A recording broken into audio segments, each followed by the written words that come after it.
interestingly, Alcaraz's serve only averages about 1.2 aces per match. So on a pro tour, he only manages just over 1 ace per match, which, you know, you look at a lot of these big matches, except for the Isners, Karlovic's, Andersons of the past and whatnot.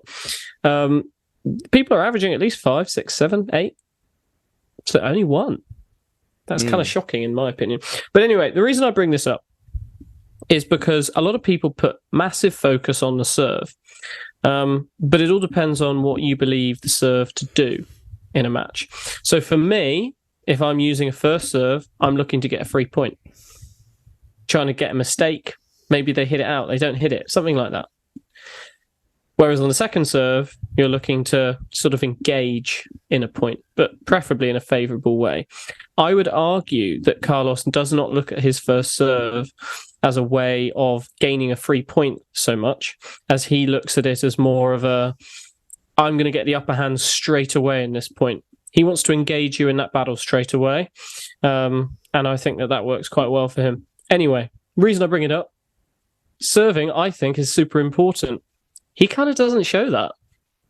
It's a bit scary, though, that that we're saying his serve is not like a strong part of his game, and yet he's just won Wimbledon, where you would typically associate with big servers doing well. Although we say that, and really, like in Wimbledon, big servers, they do tend to get to, you know, latter rounds, but how often does a big server actually win it, especially in the modern game? Like someone like Djokovic, his serve is excellent, but it's not like a super powerful serve. Neither was Federer's. It was more about where they were placing it and having almost that disguise, having the same ball toss each time and making it hard for players to pick where it was going. So I think that's where he could probably, like, he's got the power on his serve. He could serve like for sure, 35 miles an hour, like no problem.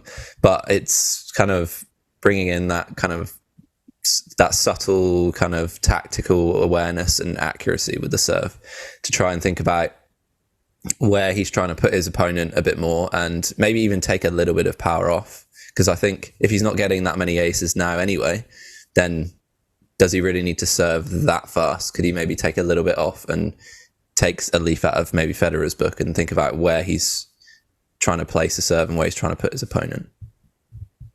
I think that's it. You bring up Federer for good reason, because he never had what you would call an insane serve. Obviously, all of these guys serve incredibly well at the top.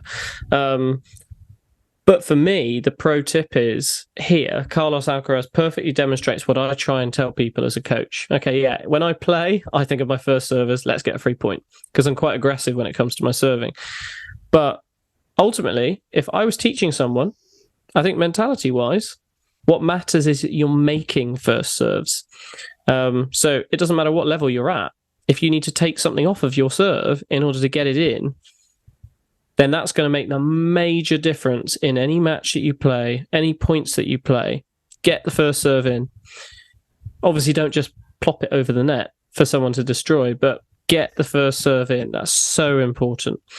And I think that's a mental reason as to why Alcaraz is so successful, because he's making serves more frequently than other players.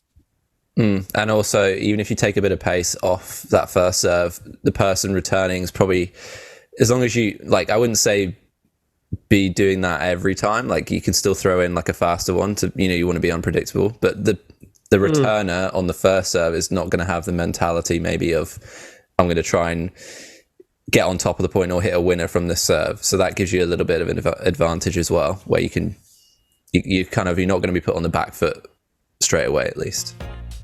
Hey there, tennis friends. Thanks so much for tuning in. If you enjoyed that episode, then you might want to click here for this one. See you there.